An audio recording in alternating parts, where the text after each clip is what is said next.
Okay, so good morning, SAME, Rhein-Main Post members and guests. I think we have about 15 people online, so welcome. There's about 10 of us here in the room. We're at the Clay Concern, USAC Wiesbaden Clay Concern DFAC conference room, our usual meeting place. And today we have a presentation. We'll start shortly, where we're going to learn about adapting our infrastructure, our buildings, to be resilient for climate change through some case studies. Recent examples. So that's what we're going to learn about today. But before that, we'll go through our usual post announcements from our Rhein-Main post. Our usual introduction slides to just please keep your microphone muted, camera off, and just awareness that our presentation is being recorded, as we'll learn about later. Next slide, please. So just to introduce everyone, I'm Scott Terrigan. I'm the current post president for the Rhein-Main Post, and the rest of our leadership is listed here. So we're going to have updates from most of these members in the next few slides, but that's their contact information if you need anything. And then one note on that is that the calendar year, if we can go back to that last slide, calendar year is ending, and that's how our terms are usually done by the calendar year. So yeah, we're still looking for a few good people to get involved with the post and help with some of these roles. I think we have good continuity, but we certainly appreciate your help. So yeah, it's great being a member of the Rhein-Main Post, and we get this content, and we have opportunities to network. But of course, if you if you serve on a position with us, you have much more opportunity to interact with everyone, to get to know people better, and build those networking relationships, which I think are key to a lot of our group. So please consider one of these positions that sounds interesting for you. You can probably just serve in a supporting role, and maybe the next year or two serve that role. So you'll see soon an email from me calling for nominations and volunteers as we proceed with the elections at the change of the year. Next slide, please. So I'll turn it over to Tim, VP of Programs. Thank you, Scott. So we're pretty busy building up the end of the year and the beginning of next calendar year program. I would like just to make a few highlights. We have our holiday social coming up next month on the 14th of December, and that is a gathering at the Wiesbaden Christmas market, and then a dinner that we will all attend together at Gude's Stube. And there's an RSVP. We'll be coming out with an Eventbrite, I'm sure, on that. I believe we have another slide on that too. Yep. I would also like to point out we have confirmation that the commander of the Europe District is available on the 25th of January. So that will be a big event for our programs brief from the Europe District on the calendar year, fiscal year 24 program. That usually gets to be about 100 people attending in person there in Wiesbaden at Little Italy. So put that on your program, on your calendar. Another one very important would be the February program is going to be the Europe Region Tri-Service Industry Government Engagement Forum in Naples, Italy, being organized by our regional leadership group. So those are important things to put on your calendar early. Typically a lot of people come in town for all of those events. So just wanted to highlight those. The rest of the program is still coming together, but we have some good topics in our outlook going forward. And all of this you can find on our website, which is there. If you have any questions, please reach out. Scott, back to you. Okay, go next slide, and then I'll cover that one. Yeah, so again, this is just more details on the Christmas market with some festive photos. Hopefully our photos will be even more fun. But it's important that if you attend, please RSVP. We only have so many seats, and we need to settle that reservation a few days before. So we need you to go on an RSVP for this. There's an Eventbrite already set up on our website, probably both our older website and our new website at the moment. But please RSVP so we have your head count for it. Next slide, please. All right, turning over to Chris. Hello, good morning, afternoon, evening, everyone. We're excited to say we're closing the year And for the membership, I think 2023 was a good year because we have a total of 204 members, individual members of the post, and 22 new members joined the post so far in 2023. So we welcome all, and I have a breakdown of each individual period where we had new members. So if you want to join us and support, as it was indicated earlier by Scott, and provide support to the post. Propose yourself for any of the positions that were listed. Next slide, please. For the companies, the sustaining members, we have 28 sustaining members that renewed for 2023. We thank you all for that, and we invite to continue supporting this post in 2024, and eventually, if you are not a sustaining member, please consider joining us. And the next slide is the list of our 28 great sustaining members. Thank you again to all. Over to you, Scott. Thanks, Chris. Is the sun shining in Italy today? Yes, it is. It is nice. Thank you.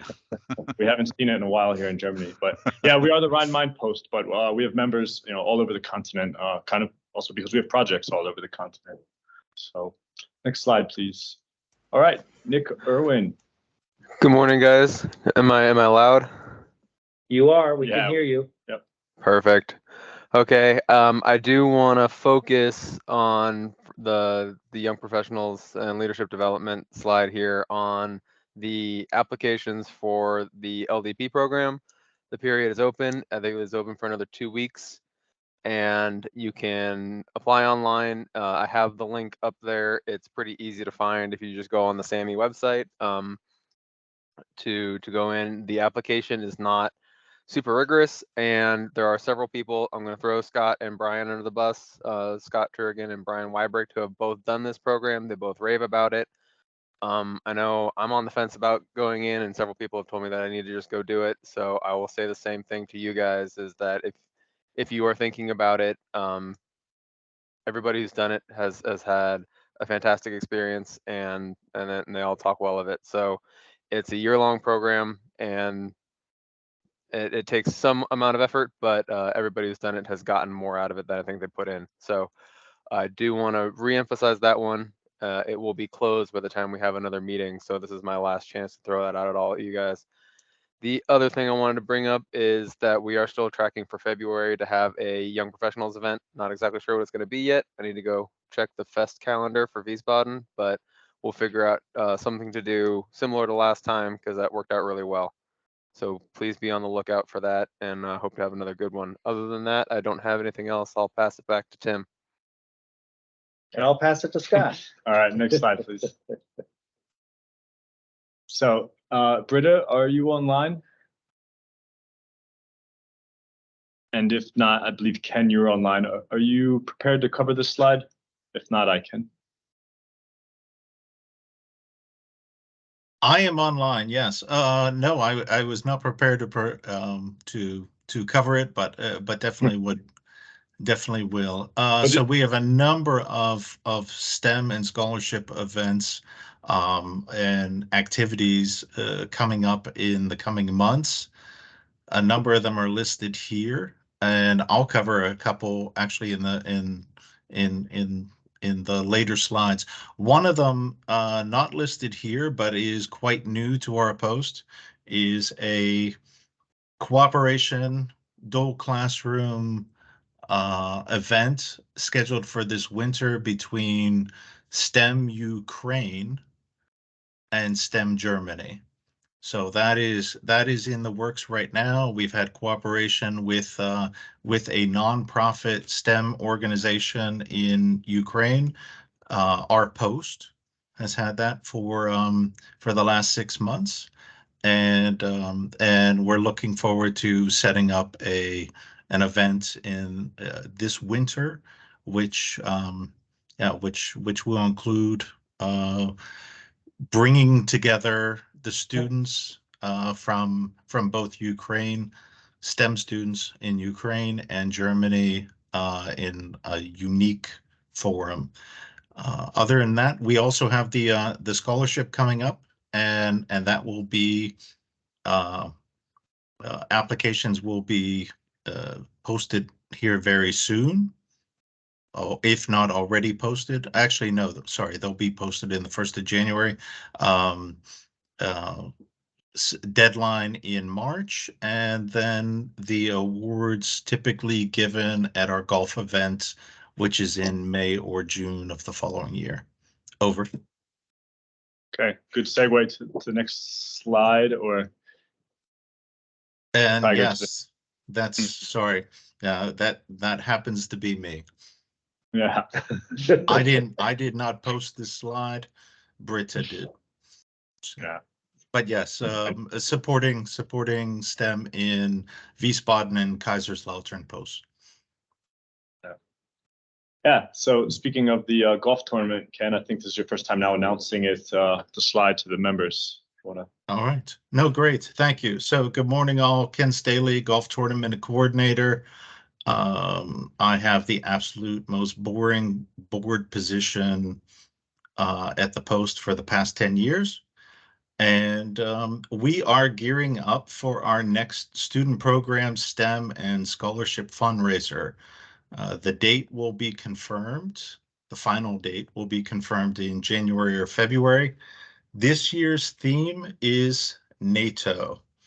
So this should be both fun and charitable. Each participant will represent a different member state, and it will be first come, first serve. This will not be an I am entitled millennium generation selection process. So all countries are still available except for the US and Germany. If you plan on participating and wish to choose a country today, please feel free to write into the chat box. Oh, Ken, sign me up for Finland. Write it into the chat box, Oh, please. sure. Thank you, Tim. All right. How do you spell Then Finland? thank you. I will. You got Finland. I will send each of you an invoice to my 3 sons' college scholarship bank account, and I'm just kidding. So, like former years, SAME plans to provide 1 to 3 scholarships this year on the day of the event. A formal sign-up flyer will be sent out in February once our date is confirmed. We look forward to seeing you all out there on the course. All the best, and over from me. All right, thanks, Ken. Slide. Chandler, were you able to make it in? I know you had an adjacent meeting. If not, I'm prepared to cover it. So, yeah, I guess the key point is that we have the website you all are familiar with, and all of our meeting slides and recordings and newsflash items, they're all posted there. So if you want to catch up on the material you see today or catch up on some PDHs from previous versions meetings, you can find it there. On the topic of the website, we are transitioning to a new website, and Chandler expects that transition to be complete about with the year's end. So it's already there. Please check out the new website. Chandler put some instructions here as how to find it. But just Googling Rhein-Main Post SAME, you'll get there to our 2 websites. Yeah, and we welcome your feedback at this time where we're still developing out the pages and the functionality. So with that, yeah, I think we're ready to move into the program. So Tim, if you could please introduce the topic and our guest. Thanks, Scott. We're very fortunate today to have Mick Bilney from Stantec presenting to us on a topic, resiliency, that is so important that it's a streamer award for SAME. So Mick is helping the SAME Rhein-Main Post fulfill its obligations and achieve award-winning success by gaining the presentation we need for resiliency. So we really appreciate you coming out, Mick, and speaking to us today. We have a good group online, and without further ado, I will switch to his presentation, which will take a couple of seconds, and then we'll get started. So Mick, over to you as I change to your presentation.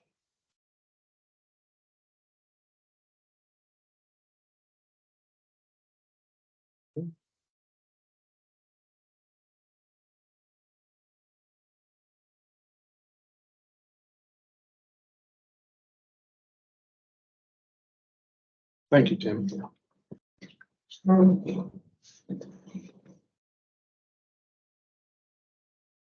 Well, by way of introduction, these are the things that I'll talk about today. 1 second. It's not showing. It's not showing up.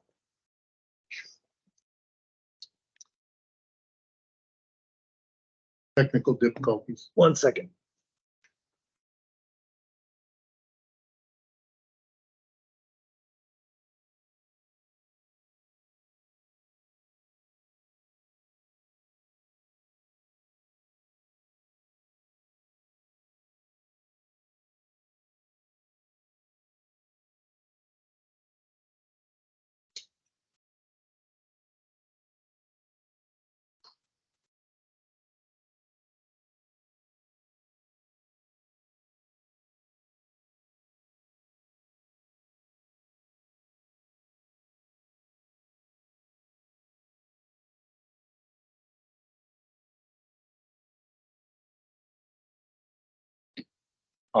For any of the military or civilian U.S. government employees online right now, I'd also share another fun announcement with you. Kind of unrelated to SAME, but sort of related, is on 30 November, we're having kind of a get-together intended for military and civilian employees at the basement of Little Italy here on Clay Casern. So it'll be an evening event just after work from 5 or 6 p.m. But please email me and I can send you the full details. So again, that's 30 November after work. So we have the presentation loading up. It'll just take a couple more seconds and we will have it online.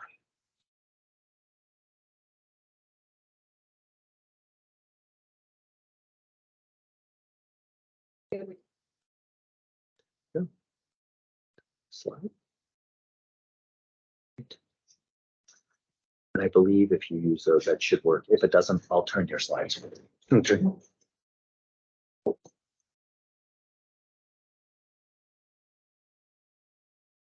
Okay, you're good to go, Mike. Thank you, Tim. Here's what I'll talk about today about resilience. I always start with terms and definitions because it's really important for people to see the types of terminology and the definitions that are used about resilience. There are now so many different definitions, but they all share some common bounds and content. I'll also describe throughout the presentation some project case studies and provide some guidance relevant to DoD. I'll talk about measuring resilience, some program development, and also what I see as the future. And this is the first case study. And the reason that I have it first is because it's the seminal one for us.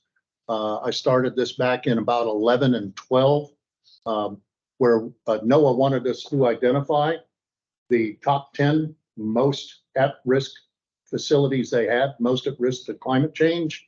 And what we found out that is my caution now is beware of when people say, we want to know the top 1, 2, 3, 5, and so forth of facilities, because in the data, as we analyzed it, we used NOAA data.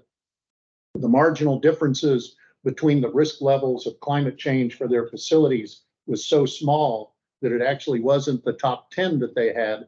It actually was the top 40. And so a lot can be missed if the focus is too narrow in terms of what the top is. And then you can see the other kinds of things that we developed, including a risk-based prioritization method that was easily communicated and a standardized enterprise-wide assessment approach. That standardization component is really important when you talk about resilience, so that you have a means of comparing the different locations that you're talking about within the portfolio.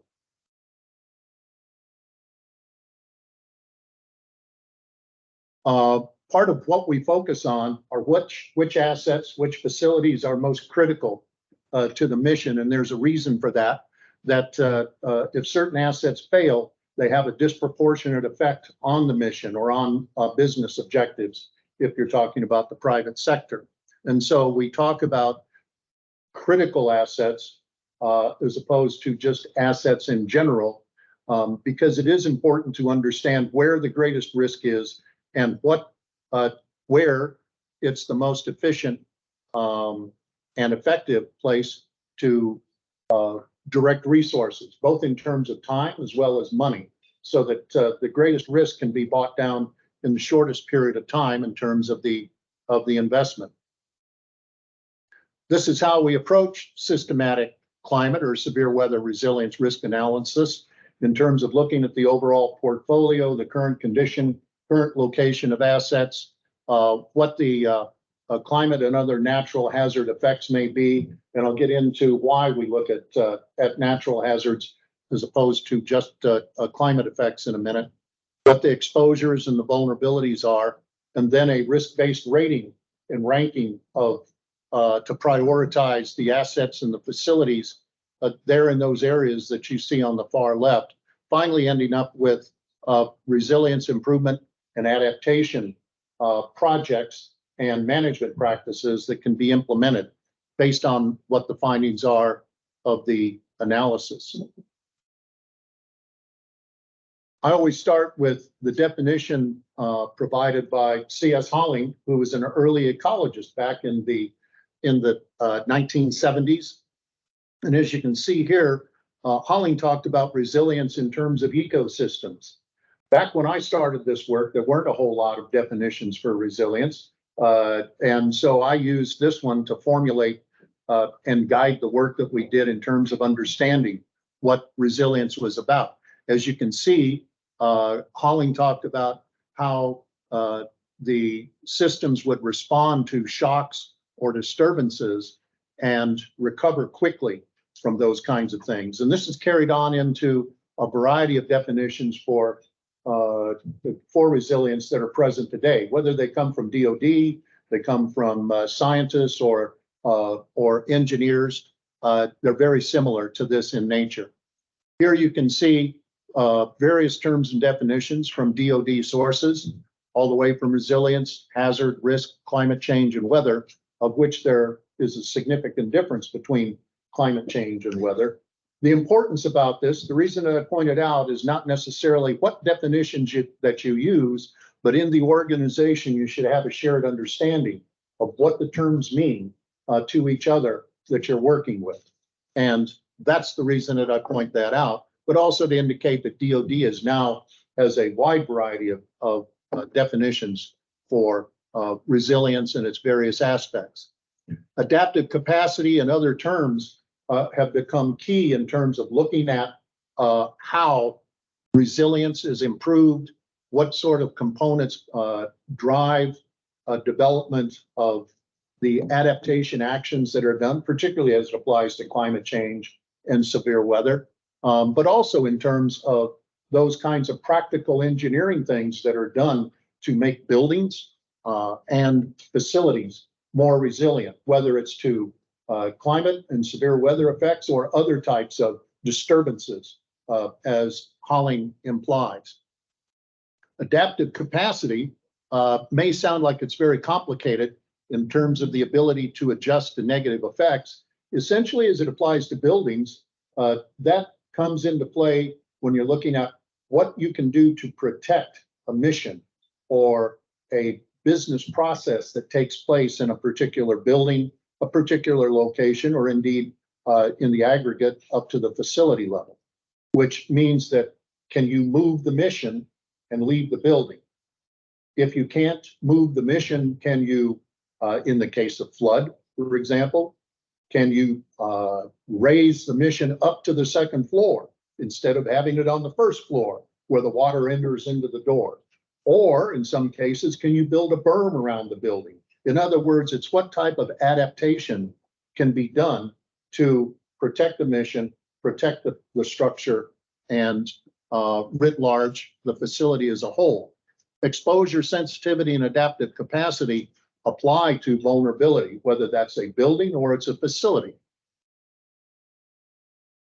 And mission critical assets and adaptive capacity are very important to really understand what the components are. And essentially the exposure in this case to natural hazards or the causes apply to whether it's, you can see severe wind all the way down to wildfire or volcano. And then the sensitivity of the structure, the building, the facility to that, ultimately to the ability to adjust to the impacts like I described in the event of whether you or not you can move the mission or protect the building in some way. All the way into the organizational capability to anticipate, detect, protect, prepare, recover, and return, the key components of many of the definitions that apply in the resilience arena.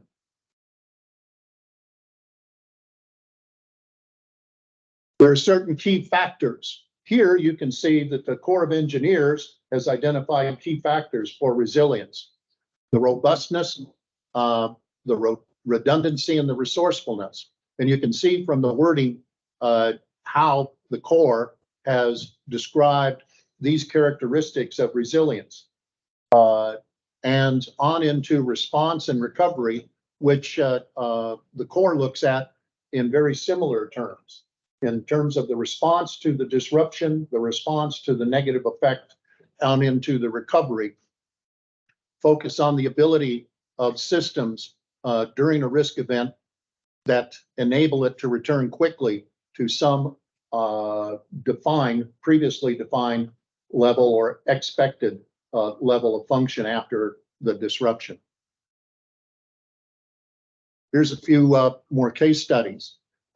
This goes back to 2019 when the Department of Defense, the Secretary of Defense for Acquisition and Sustainment reduced a report that called for resilience in installation planning and basing processes, including those kinds of components, starting with master planning, management of natural resources, design and construction standards, which are very key, and even into utility systems and emergency management operations.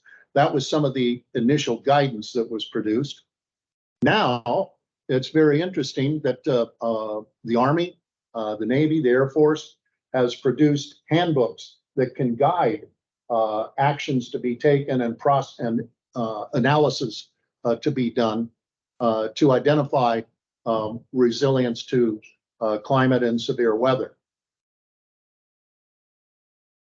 This is a case study where we conducted assessment of resilience and risk to climate and severe weather effects at 2 Army bases, where we did a flood risk study to define risk management actions that needed to be taken, and that the mission was dependent on certain modes of transportation to conduct and to effectively carry out its mission.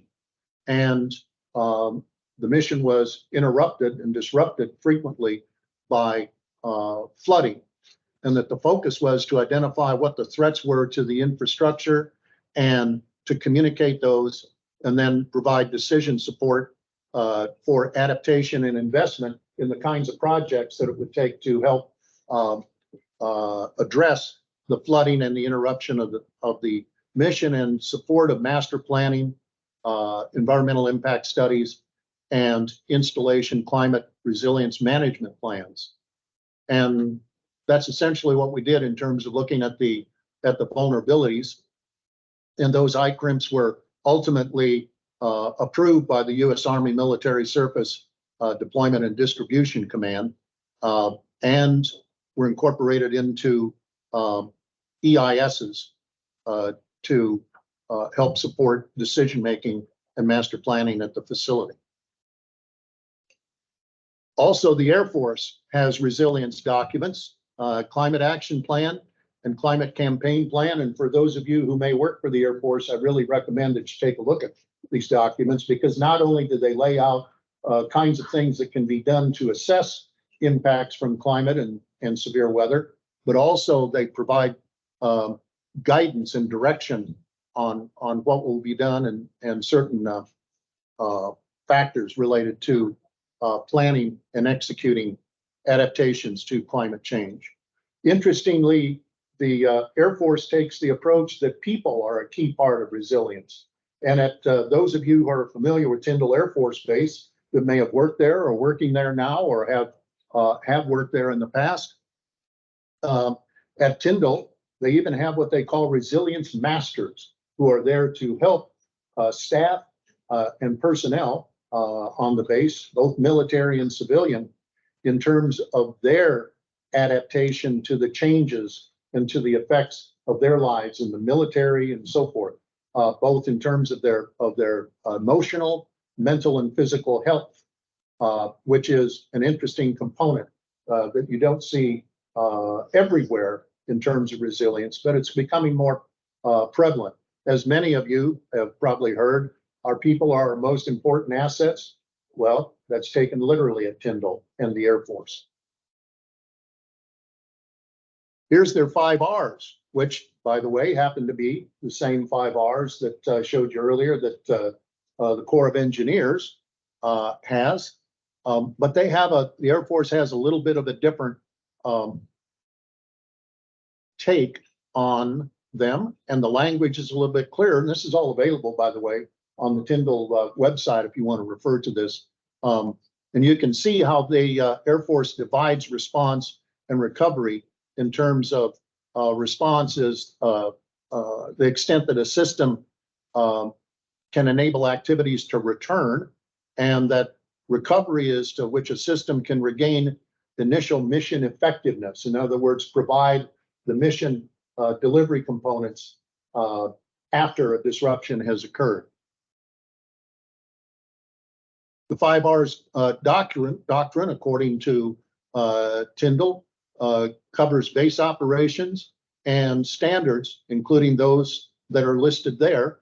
And that goes all the way again to master planning, flood elevation, as I spoke of briefly in terms of one of the adaptation measures that one might take in terms of protecting whether it's roads or bridges or buildings, and as well as into construction methods and materials. In other words, they've incorporated it throughout as they build the base of the future at Tyndall. NAVFAC Planning Handbook came into effect back in 2017, and it is also designed to provide guidance to Navy operations for climate change adaptation and resilience planning. And in fact, here's a case study that we did before that handbook came out, but it has to do with an engineering analysis of a remote facility that didn't have much redundancy and was very distant from any other capability that this facility provided. And that the focus was on mission critical and enabling infrastructure and the weaknesses and vulnerability. So it was very much an engineering analysis of the risk and resilience at the facility, along with raw estimates of what needed to be done to bring the facility more in line to protect it should a severe weather incident occur, which was very possible given its remote location. There you can see some of the cost factors of things that we identified that needed to be done. The message here is that it costs a whole lot of money to retrofit a facility to increase its resilience. There's data that shows that for every dollar invested in resilience, in design and construction, in increasing resilience, there are returns or saves $6 in terms of retrofitting from having to protect the facility later on. And that's what this demonstrates. So moving next into a global portfolio analysis that we did for the U.S. Department of State, where we focused on natural hazards, not just climate and severe weather events. The portfolio that we dealt with had 294 locations in 189 countries around the world. And what we did was we analyzed them for various climate risks, including natural hazards. The reason that we focused on natural hazards is because, as you can see what happened in Haiti, it first had an earthquake that is not a weather event, caused severe disruption, destruction in the country. 3 days later, Hurricane Grace landed, which is, of course, a severe weather event. And hurricanes have become more severe, according to weather scientists as a result of climate change. And so these types of events exacerbate each other. They're synergistic when you have, in this case, an earthquake combined with a hurricane, and it complicates the recovery efforts and search and rescue kinds of components. So in other words, in combination, they're even worse. The types of climate and severe weather events that we looked at in terms of the prioritization are on the left. And the natural hazards that we looked at are on the right, including in addition to earthquake, tsunami, landslide, volcano, and beginning with wildfires. Wildfire has become more prevalent and has been in the news in those countries that you can see. Boulder County, Colorado, December 30 of 1921, 8 miles north of where I live. And that destroyed over 1,000 houses. 3 people lost their lives. It was a miracle. There weren't more. On into the Florida Panhandle, Australia, Germany in 2022, severe wildfires. Greece this year, Maui, Hawaii, of course, this year. The screening level methodology that we developed covered those natural hazards. And we also looked at from the present out to 2100 in terms of multiple epochs. What we looked at were, in addition to the exposures that you just saw, the natural hazards, were severity indicators as we developed the risk construct for this. And we looked at the mission, the significance of the mission of the facility, the number of personnel and family members that were there in the case of evacuation, as well as the cost to replace the facility, the structures, and so forth. Those all went into our severity indicator. Then we looked at vulnerability indicators.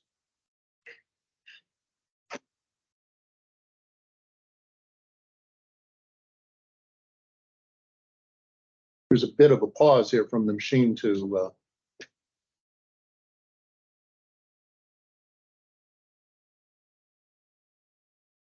doesn't want to.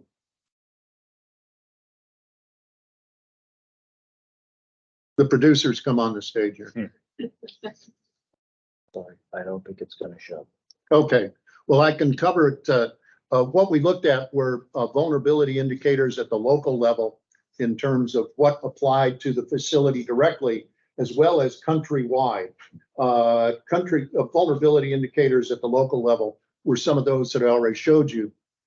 But countrywide, we looked at GDP, for example. We looked at the availability and the quality of healthcare and doctors. We looked at characteristics that could imply whether the population was really healthy or had the capability, by virtue of those services being available, to adjust to, adapt to, and recover from disruptions, whether it was severe weather or an earthquake, those kinds of things. And from that, with the exposures, we used those for likelihood, the severity, as I mentioned. We obtained an initial preliminary risk score. We used the calculation of the vulnerability. If it was high, that increased that basic level. If it was lower, it lowered it. And the final risk score was a combination of those. And ultimately, that's how we rated and ranked each of the 4 facilities in that 294 portfolio of facilities around the globe, from the highest risk, which you see up there on the left, the dot up closer to the in the 90th percentile, all the way down to the ones on the right in the gray. And Do you remember which one was the highest? yes, I do. What was that? Manila. Manila. And if I can't show, if the screen doesn't allow it to be shown, I'll cover that. Manila is out there on the far left, and a place in the near the coast of Africa is down on the far right. So this is our range of those risk ratings across.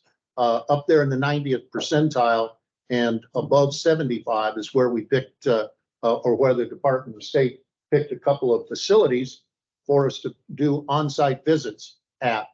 And for the on-site visits, we used the NAVFAC Planning Handbook as the framework for that analysis, supported by the U.S. Army Handbook as a reference. And we did San Salvador and Tunis. And before we went, these are the preparations that we conducted before we left. We developed a questionnaire to get at what the conditions were at the and characteristics were at the facility. We developed the scope of the assessment.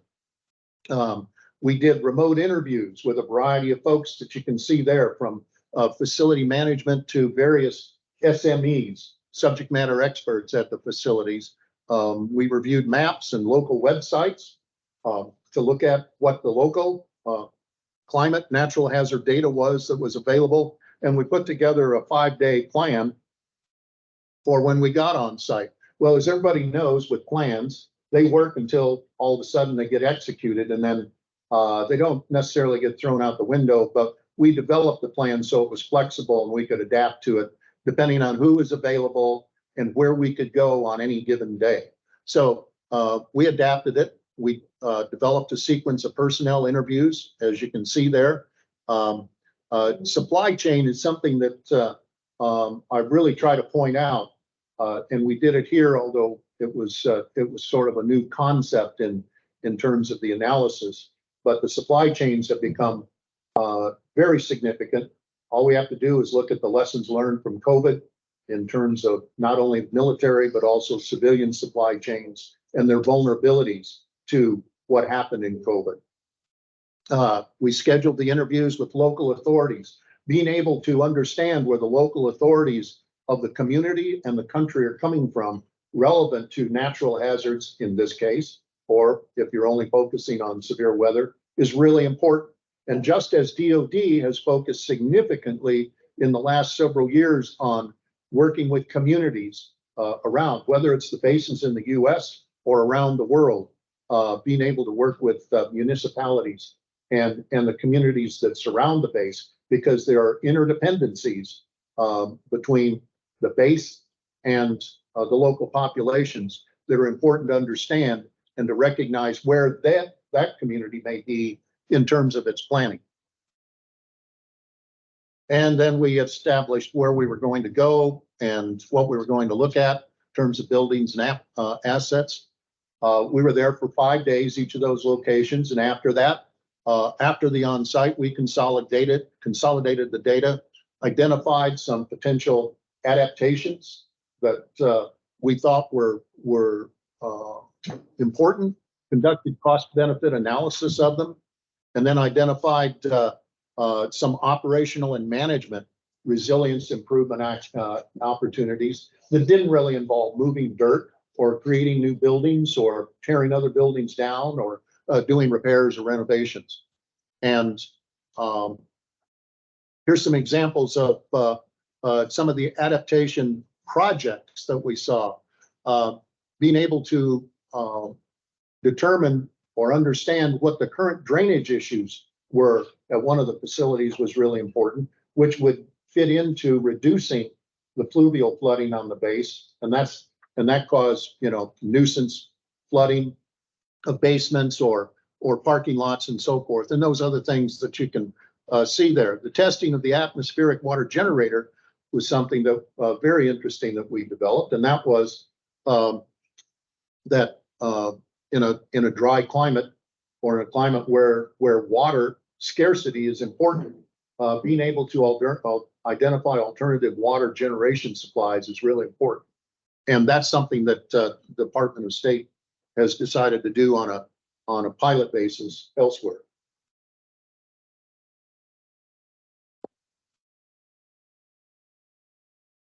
Here are the kinds of management opportunities that we identified.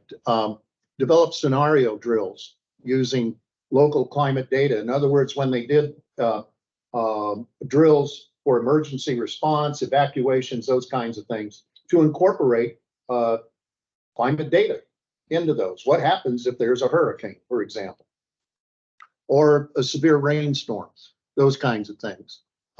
Using drought-resistant plants for landscaping to reduce, to not only make it more local in nature, but also to reduce the use of fresh water on the current landscaping in a water scarce area, and to collaborate with local authorities whenever possible.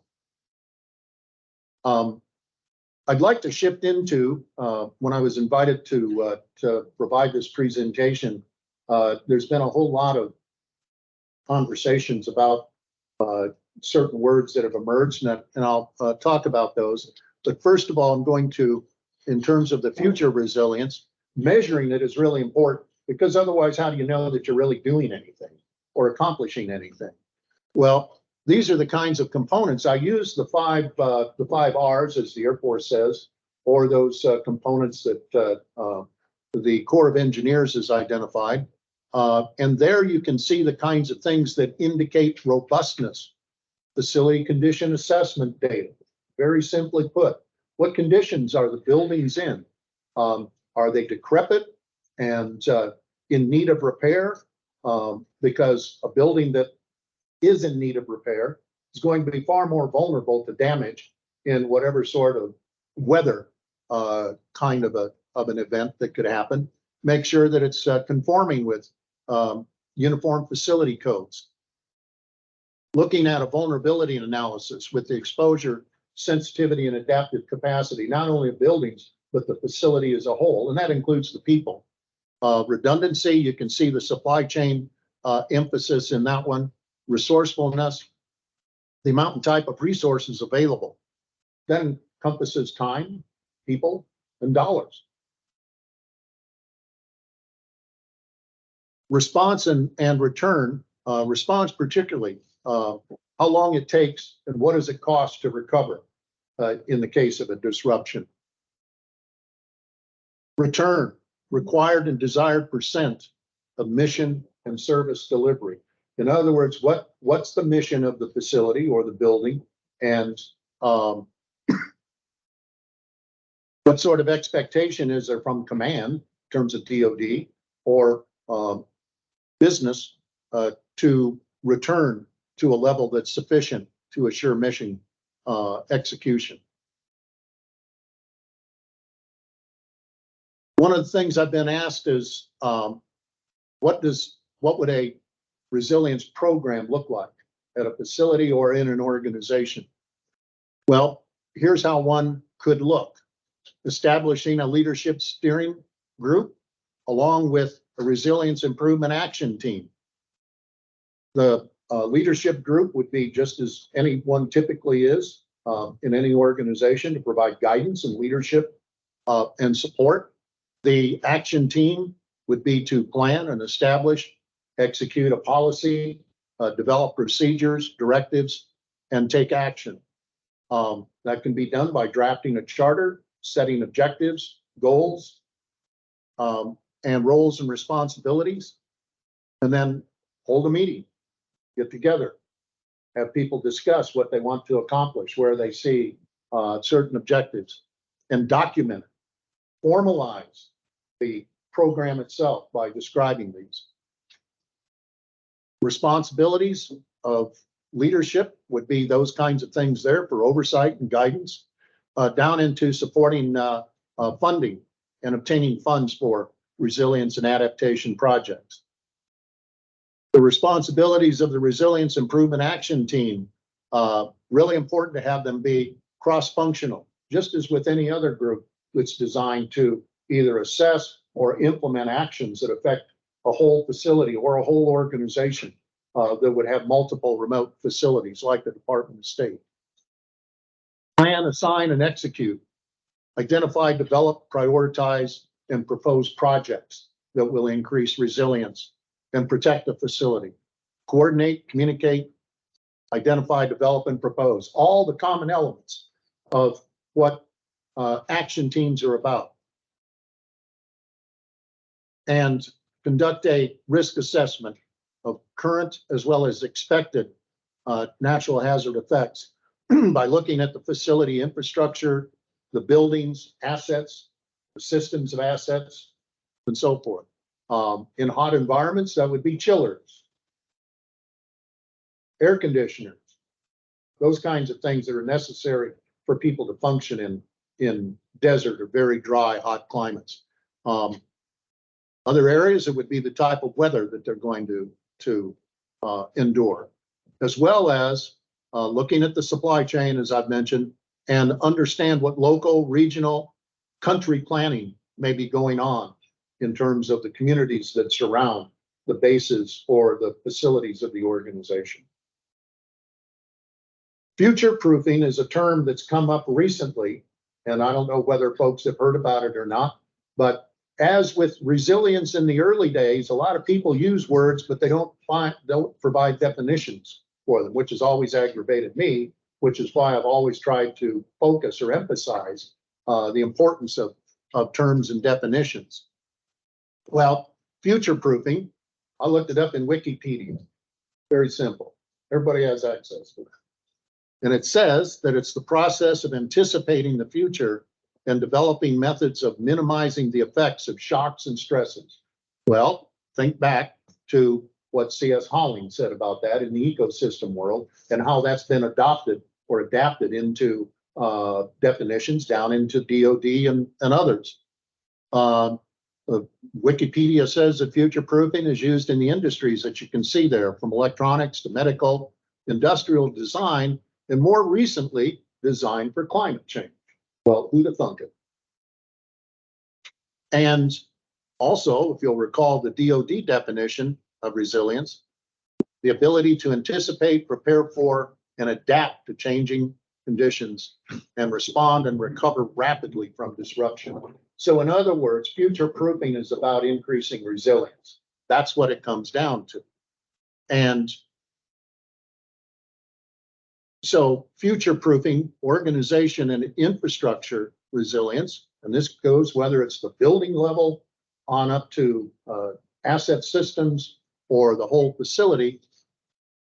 It encourages sustainable models and strategic planning. It's very much dependent. Future proofing and resilience are about developing strategies of dealing with events that you can anticipate and you may have experienced in the past, and using learning from those to consider the long-term mission and to prepare for similar future events or those that you think could happen. No one had considered a pandemic. There were certain entities like maybe the CDC that had considered pandemics before COVID, but now it's something that is typical in terms of organizations looking at those black swan events that can sneak up on them. Building of partnerships in terms of the local communities and the regions, and seeking feedback from stakeholders. Well, that's commonly what's done, whether it's DOD or it's the private sector. Relationship between resilience and future proofing is that I use the word engineer. Others use the word evolve. I use the word engineered because people take action, and that's what it takes to improve resilience. And it's engineered over time as opposed to what happens and what may work out accidentally as opposed to deliberately, which is what engineering is about. So it's engineered from strategic thinking over the long term. It's about systematic planning, prevention, protection, response, recovery, and return. Those components of the DoD definition, and very integral to the 5 R's. And future proofing is about increasing resilience through a systematic risk-based approach. So I would suggest that if you hear that term, these are the kinds of components, even though there's still a lot of folks that, as I said before, use terms, but they don't provide you with definitions. So here's what I talked about today. Some of the important key terms, what the factors of resilience are, showed you some case studies, guidance, talked about measuring resilience, how to develop a program, kinds of things that are key, as well as what it takes to future-proof resilience and facilities. Thanks a lot. Really enjoyed it.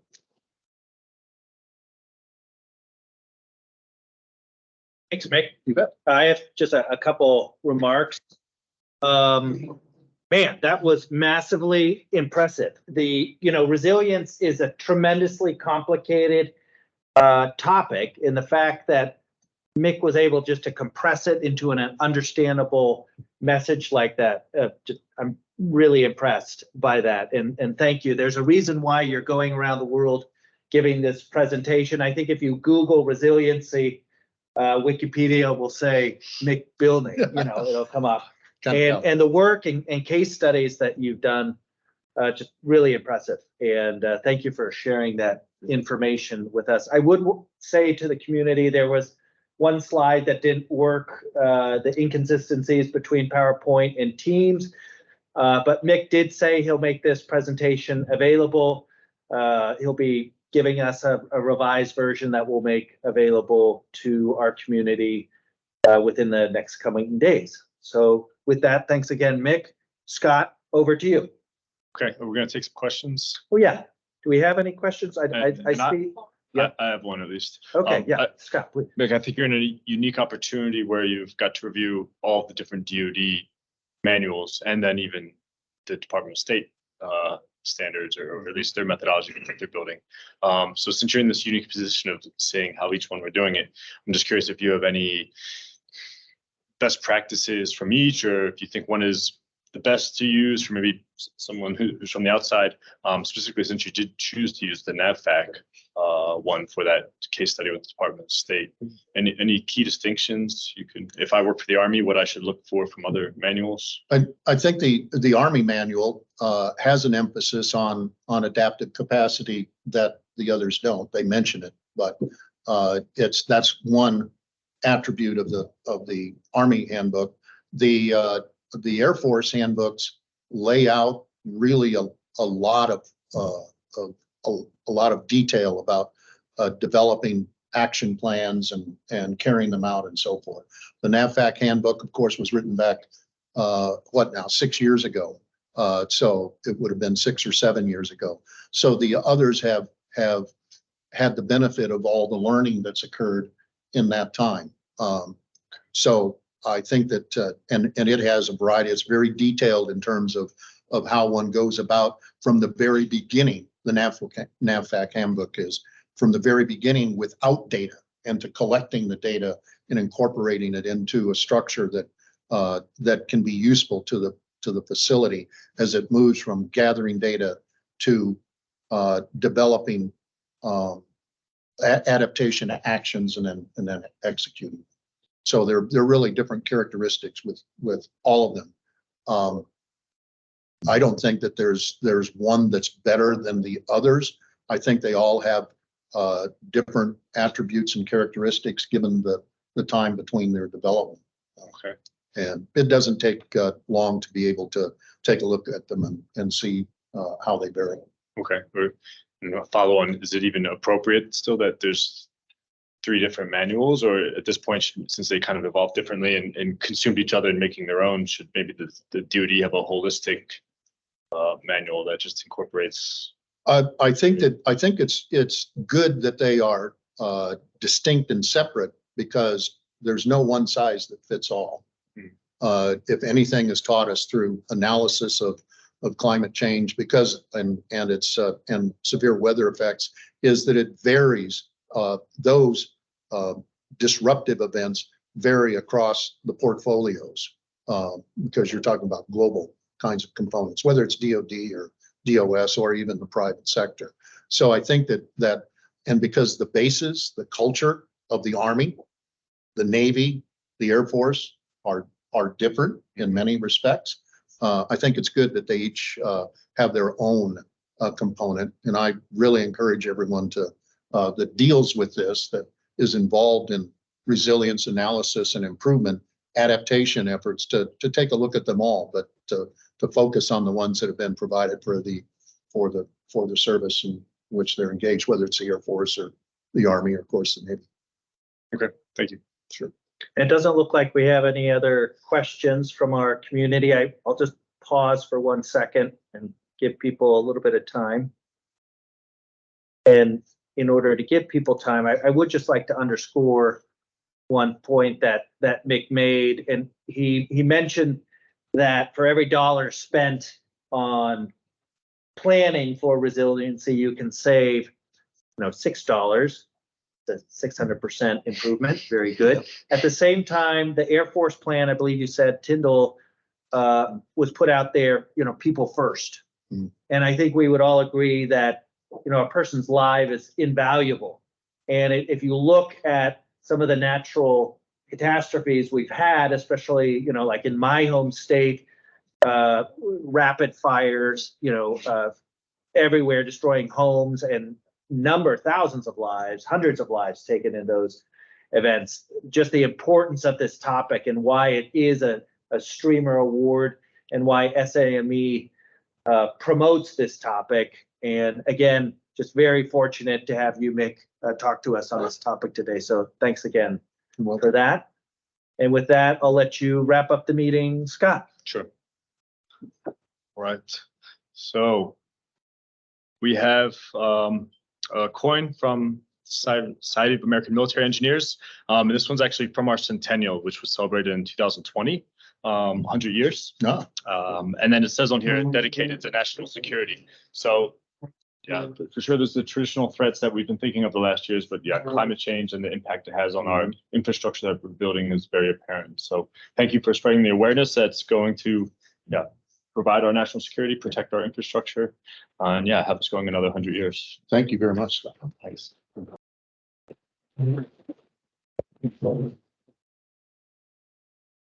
then with that, thank you for the 15 or so people that were online and everyone in presence in the room. This is our last in-person technical meeting for the year. It's been a great year, and I look forward to celebrating it with as many people as possible in December at the Wiesbaden Christmas market. So see you all then. Thanks, everybody. Signing off. Thank you. Thank you. Right? Thanks so much.